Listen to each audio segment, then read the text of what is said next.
Makanya hukum itu tidak berat ketika kita mengetahuinya. Jadi jangan semua dibilang haram, ini segala macam. Yang terakhir ada orang bertanya, kenapa tidak boleh menjual daging? Yang tidak boleh menjual daging itu orang yang berkurban, panitia tidak boleh. Tapi kalau orang yang menerima daging kurban, tersorahinyo, nak disatenyo, nak didendengyo, nak dipijak-pijaknyo, nak dicampaknya, siapa yang mengurus?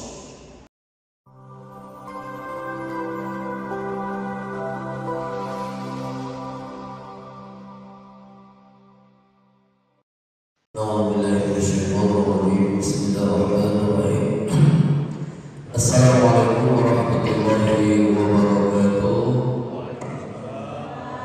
Alhamdulillahirabbil alamin wassalatu wassalamu ala asrafil anbiya'i wal mursalin sayyidina wa maulana Muhammadin sayyidil wurudil muhajjalin wa ala alihi wa sahbihi ajma'in. Faqala rabbi ishrah li sadri wa yassir li amri wahlul 'uqdatam min lisani yafqahu qawli. Amma ba'd. Selalu bersyukur kehadirat Allah Subhanahu wa taala atas segala nikmat dan rahmat yang masih Allah titipkan kepada kita. Istiqomahlah di jalan Allah wa la tamutunna illa wa antum muslimun.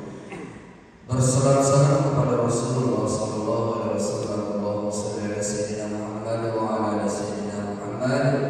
Mudah-mudahan salawat salam yang kita sampaikan berkenan beliau memberikan syafaat kepada kita. Amin ya Allah, amin ya rabbal alamin. Bapak Ibu hadirin sekalian dirahmati Allah, beberapa hari yang lalu kita telah melaksanakan ibadah kurban, yaitu di hari raya Idul Adha. Masih banyak terjadi permasalahan-permasalahan di masyarakat. Masih banyak masyarakat yang berdebat masalah tentang kurban, dan kebanyakan yang mendebat ini orang yang tidak berkurban. Apa salah? Masih banyak terjadi perdebatan di masyarakat tentang pelaksanaan kurban, dan yang paling banyak mendebat itu adalah orang yang tidak berkurban. Apa masalah-masalah yang terjadi? Yang ringan-ringan saja.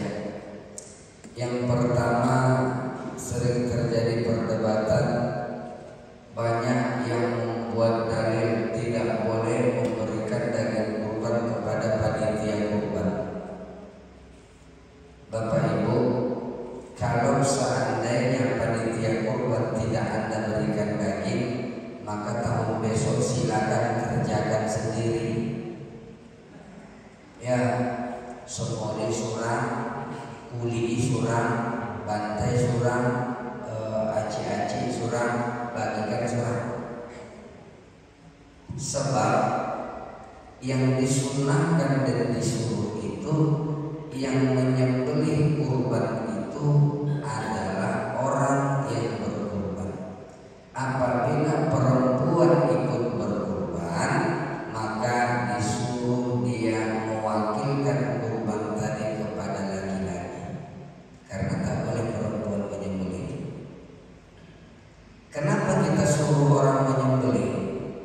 Karena kita tidak mampu.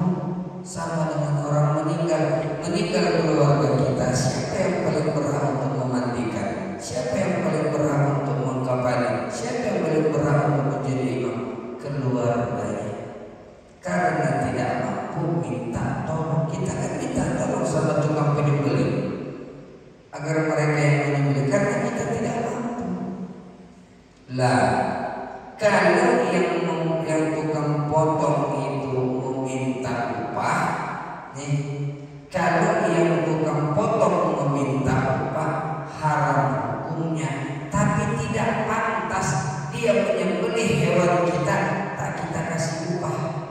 Sedangkan kawan Rasul boleh rokok upah. Ini sapi yang mau disembelih, nggak kita kasih upah. Kalau dia meminta tidak boleh, tapi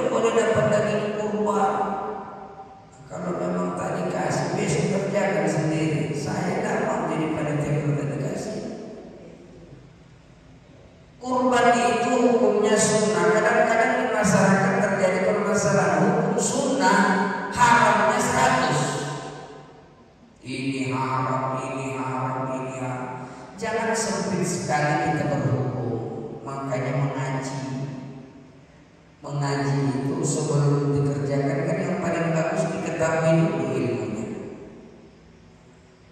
Jangan suka kita membantah. Nggak boleh dah. Memang kayak kemarin kan masjid di mana-mana sekarang masak daging kurban itu dimasak. Apa boleh? Boleh. Di mana tidak boleh? Itu kan bukan punya panitia. Yang masak kan panitia yang dibentuk. Saya mau tanya Bapak Ibu, panitia itu siapa? Panitia itu adalah perpanjangan daripada orang yang berkurban. Awak ikut kurban, awak tidak ikut menyemoli, tidak ikut mengkuliti. Kita bentuk panitia mewakili kita. Kalau mereka mewakili kita, berarti sepertiga daging kurban itu kan miliknya orang yang berkurban, dan yang diambil itu ya milik mereka. Makanya bagian orang yang berkurban itu nanti tidak sama dengan bagian masyarakat. Biasanya akan dibagi tuh, bagian yang berkurban nanti jadi misalnya 1 kilo, yang bagian masyarakat 1,5 kilo daging. Itu karena ada diambil. Makanya Rasul itu kalau sudah pulang sholat Idul Adha itu dia mau cepat pulang ke rumah makan. Harapannya kan makan daging yang kurban itu. Kalau kita belum kan, jadi tidak ada salahnya yang diambil itu bagi kita. Sepertiga daging kurban itu adalah milik orang yang berkurban. Nah, kalau kita bikin misalnya daging kurban itu 60 kilo, sepertiga 20 kilo berarti yang punya orang berkurban. 20 kilo punya fakir miskin. 20 kilo lagi kemana? 20 kilo itu hadiah. Nak kayu, nak miskin, nak tua, nak muda, nak jauh, nak doke. Bahkan orang non-muslim sekalipun boleh mendapatkan itu. Nah kalau orang di luar Islam saja, orang non-muslim berhak, kenapa panitia tidak boleh? Ini heboh kadang-kadang. Yang kedua, masalah kulit. Kulit tidak boleh dijual. Haram dijual begini pukul. Alhasil Bapak Ibu dibagilah kulit tadi. Dibagi, kalau memang mau dibagi harus bagi rata. 600 bungkus. Dibagi-bagi kulit tadi, dapatlah segini seorang. Sejadah kecil. Nah dijadikan apa? Dijadikan gondang rebanan bisa. Nah dibecane, panggang dulu, rebus dulu, potong-potong dulu, jemur dulu. Ambil waktu setahun becane. Begitu dah becane cuma sebungkus. Banyak kojo pada hasil. Karena malas mengerjakannya, banyak orang membuangnya. Mubazir atau tidak? Ada yang berdalih, salah, terserah ini, dan dibuangnya, dan diapa terserah. Kita ambil aja semanfaatnya. Mubazir itu kerjaan siapa? Setan. Jadi bagaimana? Bukan dijual, ganti dengan uang. Ada orang yang mau gantikan dengan uang. Masalah uangnya kemana? Serahkan ke masyarakat. Siapa yang berhak menerimanya itu? Yang berhak menerima sepertiga daripada yang berkorban, sepertiga pakai miskin, sepertiga untuk hadiah. Nanti kan masyarakat udah jamaah deh. Udah kasih ke masjid aja, wes selesai. Di mana bayarnya? Jadi ini kadang kita persulit. Kalau seperti itu, sekarang saya tanya Bapak Ibu, ini tidak boleh, ini tidak boleh. Semua tanya, ada tidak dalil yang mendukung kita bikin kupon? Ada tidak hadis Nabi menyuruh kita bikin kupon? Ada tidak hadisnya firman dalam Quran itu yang menyuruh bikin kupon? Kenapa pandai-pandai kita bikin kupon? Nah, kalau kupon kita hukum ringan-ringan saja gaji kita. Ada tidak dalil yang mendukung kita bikin kupon? Bukankah kupon itu pembatas? Jamaah Masjid Darussalam tidak bisa mengambil daging kesyuhada. Kenapa? Karena tak punya. Kalau punya kupon jangan ke daerah sini. Kau masuk ke raya di sini asal ada kupon. Saya Pak Pakir ini miskin karena mereka tinggal di batas jadi persoalan. Oh, ini tidak bisa di jamaah Nurul Islam ini tidak boleh dapat daging dari Darussalam. Datang ke Nurul Islam, tak ada kupon. Datang ke Darussalam, tak ada kupon. Kenapa? Karena panitia tarik ulur. Sang kode panitia siko, inilah dapat kupon dari siten. Sang orang siten, inilah dapat kupon dari siko. Alhasil yang salah siapa? Bersangka-sangka. Hanya gara-gara kita tidak punya kupon, tidak dapat daging. Zolim atau tidak? Zolim atau tidak? Jahat atau tidak kita ini? Hanya karena kupon kita tidak boleh ambil daging. Padahal sepertiga daripada hasilnya itu punya fakir dan miskin. Sepertiga lagi untuk masyarakat umum. Lah kenapa kita nggak bisa dapat? Datang orang ke situ. Oh nanti dulu, utamakan yang berkupon dulu. Ada enggak hadis Nabi yang mengatakan itu? Enggak. Kenapa kita bikin kupon? Memudahkan untuk mendata. Bukan anjuran agamanya, memudahkan untuk mendata. Cuma kadang-kadang jahat kita di sini. Tunggu dulu. Masih banyak kupon yang belum datang. Seolah-olah kupon ini adalah sesuatu yang wajib ada untuk mendapatkan daging kurban itu. Menangis orang gara-gara nggak dapat bagian itu, apakah berdosa? Ini kadang-kadang mohon maaf Bapak Ibu, kaji kita setinggi langit, tapi kadang-kadang yang di bawah ini kita sepelekan perkara-perkara sepele saja. Kenapa kita bikin kupon? Memudahkan hitungan, memudahkan administrasi. Bukan karena dari agama begitu. Justru kadang-kadang kupon itu menjadi masalah. Ustaz, dia kan ikut kurban, banyakannya itu udah dinyong. Dari kurban dia dapat, dari kupon panitia dia dapat, dari kupon masyarakat dia dapat. Enak kali lah dia. Kalau dia nggak berkurban, apa kita makan daging? Ini kadang-kadang kita makanya Bapak Ibu, kurban itu tujuannya apa? Membuang sifat hewaniah yang ada dalam diri. Salah satu sifat hewan yang harus dibuang dalam diri kita itu apa? SMS. Sonang menengok orang susah, susah menengok orang susah. Karena dia ikut berkurban maka kita makan daging. Kalau dia nggak kurban kita nggak makan daging, itu pun diurus. Mungkin sifat kita ini selalu pusing. Soto kurban banyak daging nyong. Dari daging dapat nyong. Dari kupon punya dapat nyong. Dari kupon putih dapat nyong. Apa urusannya sama kita? Kalau dia nggak kurban kita nggak makan daging kita. Kupon putih.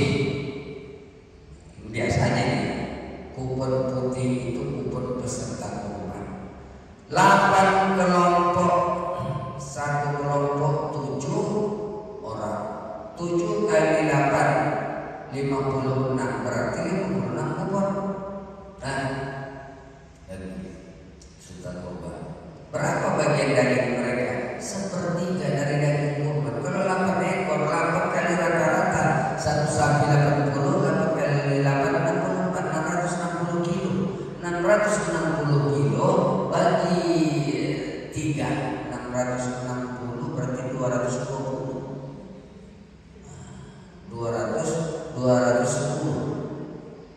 220 atau 200, terserah sekitar itu dapat satu bagian. 210 tadi bagi berapa? 64 orang yang berkurban. Itulah bagian mereka. Nah kebanyakan atau kete terserah. Sepertiga lagi 210 kilo yang tadi lagi bagi untuk fakir miskin. Apakah rata pembagian itu? Ini kadang-kadang coba kalau kita mau, saya mau membuka cakrawala berpikir kita supaya jangan terlalu menyempitkan. Apakah sudah adil pembagian kita di daging itu di bagian kurban itu? tidak adil. Yang adil bagiannya cuma daging. Daging kita bagi rata, 1,5 kilo atau 1,2 kilo, 1,2 kilo atau 1,7 kilo kan itu. Tulang apa sama besar, anduk apa sama besar, hati apa sama besar. Coba timbang satu plastik itu apa sama beratnya semua. Yang sama beratnya cuma daging. Adil tidak tidak? Kenapa dari protes ini? Karena hukum kita sudah memahamkan olah tisadot. Kenapa dalam bidang lain kita tidak bisa bikin seperti itu? Saya yakin di mana-mana panitia kalau sudah ikut tulang, ikut anduk, ikut lidah, ikut ampla, ikut hati, tidak sama semua timbangan yang 600 bungkus ini. Tidak yakin saya sampaikan. Kadang-kadang saking repotnya kaki itu tidak dipotong-potong lagi, yang tidak mau pulang. Siapa yang menyuruh kita membolehkan orang membawa kaki? Tapi kenapa kita buat? Udah mampu, udah tolong deh. Payahane ojo, tulang itu keras harus ditampar. Siapa yang mau bawa pulang? Kan itu. Tapi sudah boleh di masyarakat, sudah paham. Makanya hukum itu tidak berat ketika kita mengetahuinya. Jadi jangan semua dibilang haram, ini segala macam. Yang terakhir ada orang berani. Kenapa tidak boleh menjual daging? Yang tidak boleh menjual daging itu orang yang berkurban, panitia tidak boleh. Tapi kalau orang yang menerima daging kurban, tersorahinyo, nak disatenyo, nak didendengyo, nak dipijak-pijaknyo, nak dicampakkannya, siapa yang mengurus? Siapa yang melarang? Punya orang. Tadi tidak boleh, kenapa? Masih punya orang. Tapi sudah dibagi ke kita, terserah kita. Tidak boleh menjual daging kurban, kulit kurban hewan rumah seorang, karena nanti hewan itu akan datang dengan tanduknya dan dengan kulitnya. Kan seperti itu dipahamkan masyarakat. Makanya tidak boleh menjual. Nanti kalau dijual maka hewan itu tidak datang dia tanpa kulit, tanpa kuku. Saya yakin di sini tidak ada yang makan ekor sapi, mata sapi, gigi sapi, tengkorak kepala sapi, tapak kaki sapi, lato-lato sapi. Ada yang cuma makan di sini? Tidak. Jadi jangan, mana ada kita mau makan gigi sapi? Kan kita buang itu. Tidak semua yang dalam hewan itu kita ambil semua dimanfaatkan, tidak. Jadi jangan kita sempitkan hukum itu. Kalau hukum kita persempit, sama dengan sholat, Bapak Ibu, sholat mengikut imam, tapi sering dalam sholat kita membantah imam. Salah satu contoh yang paling ringan, imam baca Fatihah, waladhdallin, harusnya kita baca amin. Kalau waladhdallin, kita baca amin. Waladhdallin, amin. Tak boleh kita rubah itu. Kalau ini kan waladhdallin, amin. Tak boleh. Kenapa? Itu namanya tidak mengikuti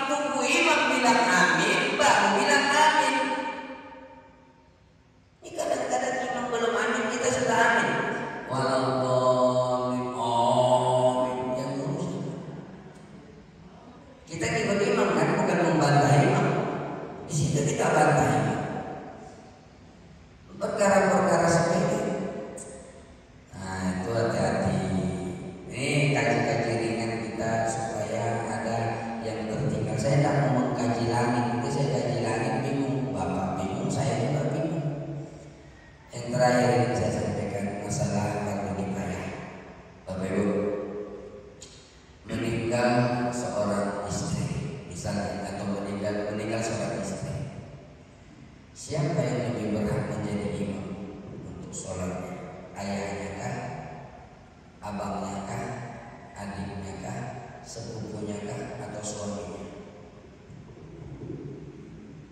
Coba siapa yang lebih berhak untuk menjadi imam?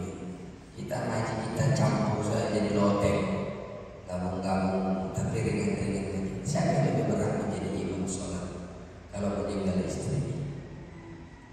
Mana lebih berat, seorang suami atau ayah? Mana lebih berat, seorang suami atau abang atau adiknya? Mana lebih berat, seorang suami atau sepupunya? Lebih berhak yang menjadi imam itu ayah si almarhum. Lebih berhak lagi kalau tidak ada ayahnya, abangnya atau kakaknya. Kalau tidak ada itu lebih berhak lagi sepupunya. Suami itu nomor terakhir. Loh, kenapa bisa nomor terakhir?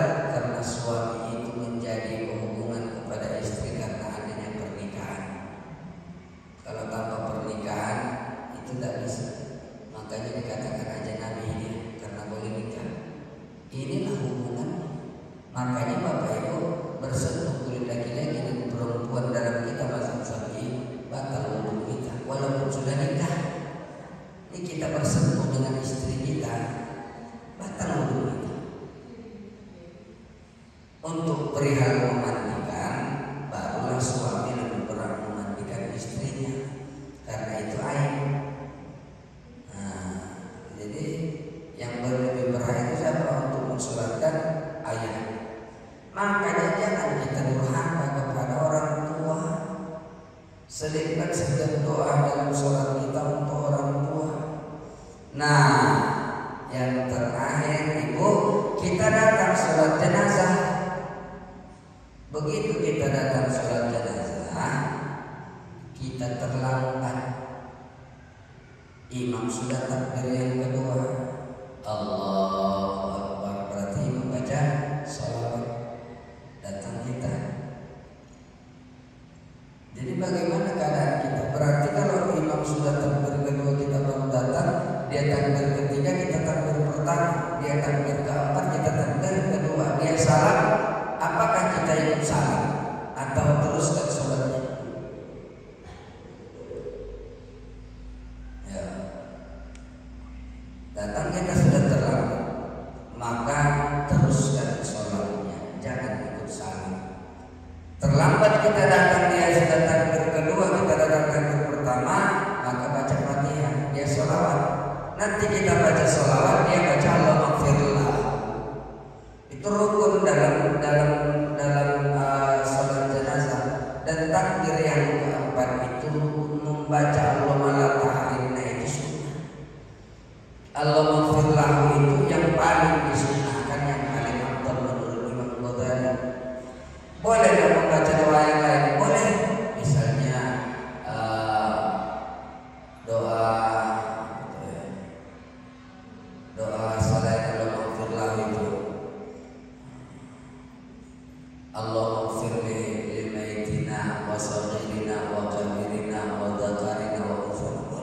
Tapi yang paling afdal kata Imam Ghazali Allahumma ighfir. Kalau mayatnya adalah anak-anak, ini yang sering kita. Kalau mayatnya anak-anak, Ibu, takbir ketiga baca Allahumma ighfir lahu, Allahumma ighfir lahu warhamhu wa'afihi wa'fu anhu. Baru baca Allahumma ja'alhu fardan li abwayhi wa salafan wa dhurran wa idhamatan wa i'tibaran wa safian wa sakin bihi mawazinahu. Harus ada doa untuk mayat. Allahumma ja'alhu fardan itu doa untuk orang tua si mayat, bukan untuk doa si mayat. Allahumma ja'alhu fardan, ya Allah jadikanlah ia pendahulu kami. Itu doa untuk orang tua si mayat. Jadi doa si mayat mana?